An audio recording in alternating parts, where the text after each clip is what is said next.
Hello. Ninth A class. आज हम आपको लोकतंत्र की नेक्स्ट फीचर बताने जा रहे हैं। पहली जो विशेषता थी लोकतंत्र की, वो उसमें ये बताया गया था कि प्रमुख जो फैसले होते हैं निर्वाचित यानी चुने हुए नेताओं के हाथ में होते हैं, उनके द्वारा लिए जाते हैं। तो ये पहली विशेषता का जो निष्कर्ष निकला है वो ये है, लोकतंत्र में अंतिम निर्णय लेने की शक्ति लोगों द्वारा चुने हुए प्रतिनिधियों के पास ही होनी चाहिए या होती है। तो ये फर्स्ट इसके फीचर है। सेकंड है भी स्वतंत्र और निष्पक्ष चुनावी मुकाबला। इसके लिए एक स्टोरी पढ़ते हैं पहले। तो चीन की जो संसद होती है, चीन की संसद को क्वांग क्वांगुओ रेममिन दाई वियाओ दाहुई राष्ट्रीय जन संसद कहते हैं। यानी अपनी लैंग्वेज में क्या है अभी, राष्ट्रीय जन संसद। और चीन की लैंग्वेज में क्वांगुओ रेममिन दाई वियाओ दाहुई कहते हैं। चीन की संसद के लिए प्रत्येक 5 साल बाद चुनाव होते हैं। हमारी तरह 5 साल बाद चुनाव होते हैं। इस संसद को देश का राष्ट्रपति नियुक्त करने का अधिकार है। यानी वहाँ पे प्रधानमंत्री का पद नहीं होता, सिर्फ राष्ट्रपति का पद चलता है। तो इस संसद के द्वारा ही देश का राष्ट्रपति चुना जाता है। पूरे चीन में इसके करीब 3000 सदस्य आते हैं। यानी पूरे चीन में इस संसद के 3000 सदस्य हैं। कुछ सदस्य का चुनाव सेना भी करती है। चुनाव लड़ने से पहले सभी उम्मीदवारों को चीनी कम्युनिस्ट पार्टी से मंजूरी लेनी होती है। ये जनरल नॉलेज का प्रश्न है भी कि चुनाव लड़ने से पहले सभी जो कैंडिडेट्स हैं उनको कहाँ से परमिशन लेनी पड़ती है, चीनी कम्युनिस्ट पार्टी से। चीन की कम्युनिस्ट पार्टी, चीन में एक ही पार्टी है और उससे परमिशन लेनी पड़ती है। 2002 और 3 में हुए चुनावों में सिर्फ कम्युनिस्ट पार्टी और उससे संबंधित कुछ छोटी पार्टियों के सदस्यों को ही चुनाव लड़ने की परमिशन मिली। सरकार हमेशा कम्युनिस्ट पार्टी की ही बनती है। 1930 में, अब सुनो भी, ये चीन की बात थी। अब मैक्सिको की बात करते हैं। 1930 में आज़ाद होने के बाद मैक्सिको में हर 6 साल बाद राष्ट्रपति चुनने के लिए चुनाव कराए जाते हैं। अब दूसरे देश की बात करते हैं, मैक्सिको की। इसको आज़ादी मिली 1930 में और वहाँ पर हर 6 साल में राष्ट्रपति चुनने के लिए चुनाव करवाए जाते हैं। देश में कभी भी फौजी शासन नहीं था, तानाशाह नहीं था। लेकिन सन 2000 तक हर चुनाव में एक ही पार्टी जीतती आई है और उसका नाम है PRI। क्या नाम है? PRI। पी, इसका फुल फॉर्म क्या है भी? Institutional revolutionary party. पार्टी की ही सरकार बनती थी, इसी पार्टी की। विपक्षी दल चुनाव में हिस्सा लेते थे। यानी विपक्षी दल, जैसे हमारा विपक्षी दल कांग्रेस है फिलहाल, तो उसे कभी जीत नहीं मिली। यानी मैक्सिको में जो विपक्षी दल होता था उसको कभी भी चुनाव में जीत नहीं मिली। चुनाव में तरह तरह के हथकंडे यानी तरीके, गैर कानूनी तरीके अपनाकर हर हाल में जीत हासिल करने के लिए PRI कुख्यात थी, यानी प्रसिद्ध थी। यानी सभी लोगों को पता था कि PRI के सदस्य ही जीतेंगे चुनाव। सरकारी दफ्तरों में काम करने वाले सभी लोगों के लिए पार्टी की बैठकों में जाना जरूरी था। यानी सरकारी जो नौकरी लगे हुए थे उन सभी व्यक्तियों के लिए जब भी पार्टी की मीटिंग होती तो सभी को वहाँ पे जाना जरूरी था। सरकारी स्कूल के अध्यापक अपने अपने छात्र छात्राओं के माँ बाप को ये कहते थे कि आप PRI पार्टी को ही वोट देना। न्यूज़पेपर, मीडिया और जितने भी रेडियो टीवी चैनल थे सभी जब जब विपक्षी दलों की आलोचना करने के अलावा उन्हीं गतिविधियों को नज़रअंदाज करते। यानी मीडिया का क्या काम था, विपक्ष में जो पार्टी है उनकी बुराई करो और क्या था दूसरा, विपक्षी दलों की आलोचना करने के अलावा उनकी जो एक्टिविटी होती थी उसको नज़रअंदाज करो। कई बार ये अचानक से एक ही टाइम में, यानी जब जैसे 2 घंटे या सुबह के टाइम चुनाव होने हैं और शाम को ही सबको पता चलता है कि हमारा वोटिंग सेंटर बदल दिया गया है। अंतिम क्षणों में मतदान केंद्रों को एक जगह से हटाकर दूसरी जगह कर दिया जाता था, जिससे अनेक लोग वोट नहीं डाल पाते थे। पीआरआई अपने उम्मीदवारों के चुनाव अभियान पर काफ़ी पैसे खर्च करती थी।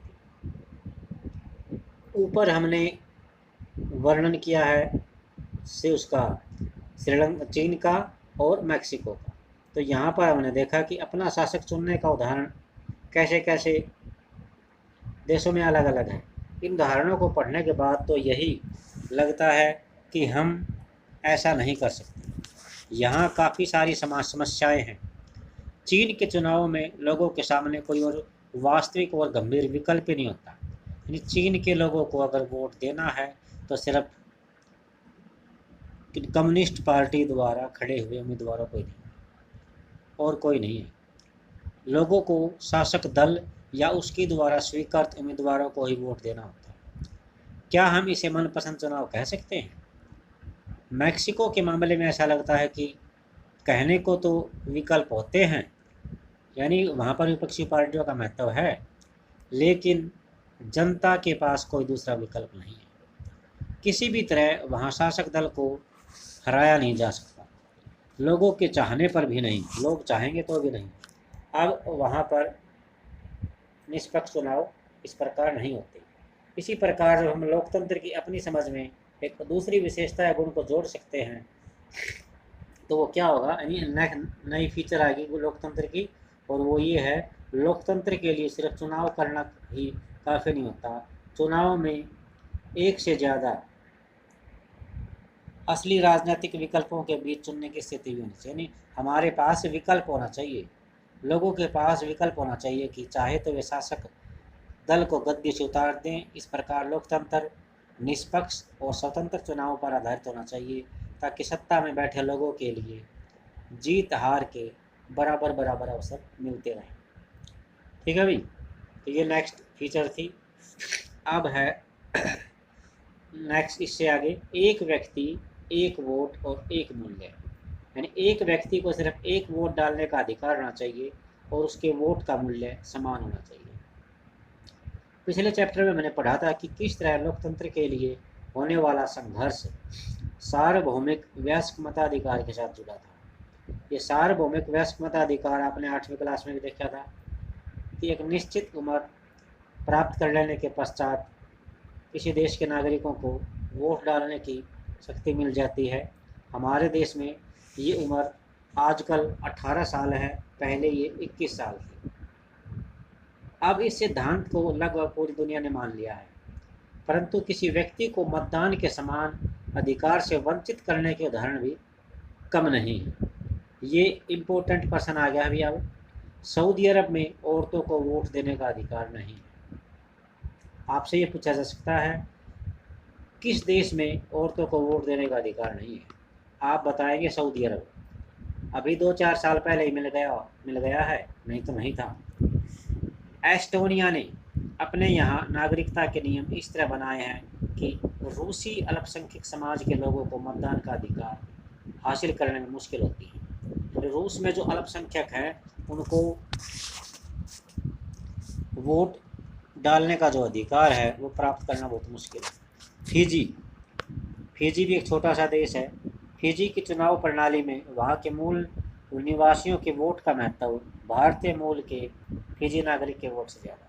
यहाँ पे ये गलत कर रखा है। देखो, फिजी में जो चुनाव सिस्टम होता है वहाँ पर फिजी के जो मूल निवासी हैं उनके वोट का महत्व भारत के जो मूल फिजी नागरिक के वोट हैं उनसे ज़्यादा होता है। अब लोकतंत्र राजनीतिक समानता के बुनियादी सिद्धांत पर काम करता है। इसी प्रकार हम लोकतंत्र की तीसरी विशेषता को जान लेते हैं। तीसरी है भी, लोकतंत्र में हर एक वयस्क नागरिक का एक वोट होना चाहिए और एक वोट का मूल्य समान होना चाहिए। तो ये बताया गया है। नेक्स्ट है भी कानून का राज और अधिकारों का आदर। कानून का राज, अधिकारों का आदर। यहाँ पर बताया गया है एक व्यक्ति एक वोट मिलना चाहिए, और यहाँ पे क्या कर रखा है, वो भी क्या दिन थे जब मैं ही एक व्यक्ति और मेरा ही एकमात्र वोट था और मुझे यह पसंद था, लेकिन अब इसे जेल में डाल दिया गया है। तो कानून का राज। जिम्बाब्वे को, ये जिम्बाब्वे का एग्जाम्पल समझिए। जिम्बाब्वे को 1980 में अल्पसंख्यक गोरों के शासन से मुक्ति मिली थी, यानी जिम्बाब्वे भी अंग्रेजी सरकार का गुलाम था, इंग्लैंड का गुलाम था, और 1980 में उसको गोरों के शासन था, अर्थात अंग्रेज़ों के राज से मुक्ति मिली थी। इसके बाद देश पर जानू पीएफ दल का राज, यानी कौन सी पार्टी राज कर रही है जिम्बाब्वे पर? जानू पीएफ, जिसने देश के स्वतंत्रता संघर्ष की अगुवाई की थी। इसके नेता रॉबर्ट मुगाबे आज़ादी के बाद से ही शासन कर रहे हैं। चुनाव रेगुलरली होते हैं और सदा जानू पीएफ दल ही जीतता है। राष्ट्रपति मुगाबे बहुत ज़्यादा लोकप्रिय भी नहीं है, परंतु वे चुनाव में बहुत गलत तरीके अपनाते हैं। आज़ादी के बाद से उनकी सरकार ने कई बार संविधान में बदलाव करके राष्ट्रपति के अधिकारों में वृद्धि की है और उनकी जवाबदेही को कम किया है। जवाबदेही का मतलब है अगर कोई काम हो रहा है या नहीं हो रहा है या क्यों हो रहा है तो उसके बारे में जांच पड़ताल कर सकते हैं, लेकिन यहाँ पर जवाबदेही को कम कर दिया गया है। विपक्षी दलों के कार्यकर्ताओं को परेशान किया जाता है। जो अपोजिशन में जो पार्टीज होती है उनको तंग किया जाता है, दुखी किया जाता है और उनकी सभाओं में गड़बड़ कराई जाती है, बम धमाके करवाए जाते हैं। सरकार विरोध में जो प्रदर्शन और आंदोलन होते हैं उनको गैर कानूनी घोषित कर दिया जाता है, अर्थात सरकार के विरोध में जो भी आंदोलन होता है उनको गैर कानूनी कर दिया जाता है, घोषित। एक ऐसा कानून भी है जो राष्ट्रपति की आलोचना के अधिकार को सीमित करता है, यानी वहाँ पे जिम्बाब्वे में एक ऐसा कानून भी बनाया है जो राष्ट्रपति की अगर कोई बुराई करता है तो इस अधिकार को सीमित कर दिया गया है। अब आगे भी टेलीविज़न और रेडियो पर सरकार का नियंत्रण है। उन पर किन पर? टीवी पर सिर्फ सरकार जो चाहती है वो ही विचार प्रसारित होते हैं। अखबार स्वतंत्र है, परंतु सरकार की जो आलोचना करने वाले पत्रकार हैं उनको परेशान किया जाता है। सरकार के बारे में कुछ भी खिलाफ में नहीं लिख सकते। सरकार ने कुछ ऐसे अदालती फैसलों की परवाह नहीं की, यानी कुछ अदालत ने ऐसे फैसले दिए थे कि जो उनके सरकार के खिलाफ थे और उनकी परवाह नहीं की, और सरकार ने उन जजों पर दबाव भी डाला है। जिम्बाब्वे का उदाहरण यहाँ बताता है कि शासकों के लिए बार बार जनादेश पाना लोकतंत्र की ज़रूरत है। यानी जिम्बाब्वे में बार बार राष्ट्रपति मुगाबे ही सरकार बनाते हैं, परंतु इतना काफ़ी नहीं है। लोकप्रिय नेता भी अलोकप्रिय हो जाते हैं।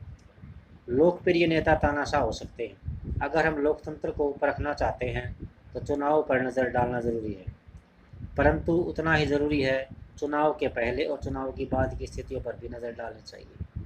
चुनाव के पहले सत्ता के विरोधी समूहों के कामकाज समेत सभी तरह की राजनीतिक गतिविधियों के लिए पर्याप्त गुंजाइश होनी चाहिए, यानी वही चीज़ है, विकल्प होना चाहिए।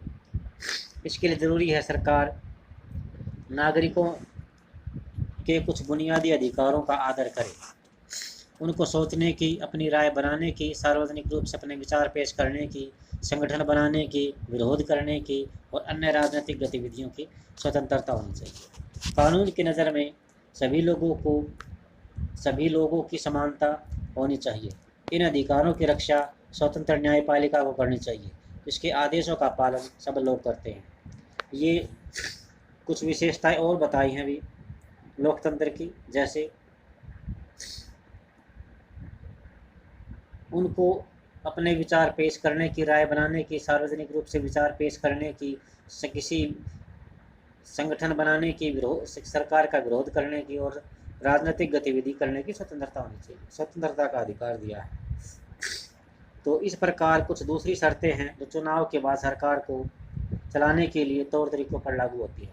एक लोकतांत्रिक सरकार सिर्फ मनमाने ढंग से काम नहीं कर सकती, उसने चुनाव जीता है और उसने कुछ बुनियादी यानी आधारभूत बेसिक तरीके होते हैं उनका पालन करना पड़ता है सरकार को। खास तौर से उसे अल्पमत वाले समूहों को दी गई कुछ गारंटियों का आदर करना होता है, यानी जिनकी संख्या कम है उन लोगों को कुछ चुनावों से पहले कुछ वायदे किए होंगे उनको पूरा करना होता है। हर फैसला लंबे विचार विमर्श के बाद लेना पड़ता है, यानी कोई भी डिसीजन है तो सोच विचार के बाद विचार विमर्श करके लिया जाता है। हर पदाधिकारी को उस पद के साथ जुड़े अधिकार और जिम्मेदारियां संविधान द्वारा प्रदान की जाती है। ये सभी न सिर्फ जनता के प्रति उत्तरदायी हैं बल्कि अन्य स्वतंत्र अधिकारियों के प्रति भी उनकी जवाबदेही होती है। तो इसके बारे में नेक्स्ट चैप्टर 5 में पढ़ेंगे। तो यहाँ पर लोकतंत्र की जो विशेषता आई है वो क्या है? लोकतांत्रिक सरकार संवैधानिक कानूनों और नागरिक अधिकारों द्वारा खींचे गए लक्ष्मण रेखा के भीतर ही काम करते हैं। आज के लिए इतना ही। यहाँ पर हमने डेफिनेशंस और फीचर ऑफ डेमोक्रेसी कंप्लीट कर ली हैं। इसको अच्छी तरह पढ़ना समझना, और ये पर्सन इंपॉर्टेंट है। What is democracy and what are the feature of democracy? लोकतंत्र क्या है, लोकतंत्र की विशेषताएं बताइए। थैंक्स।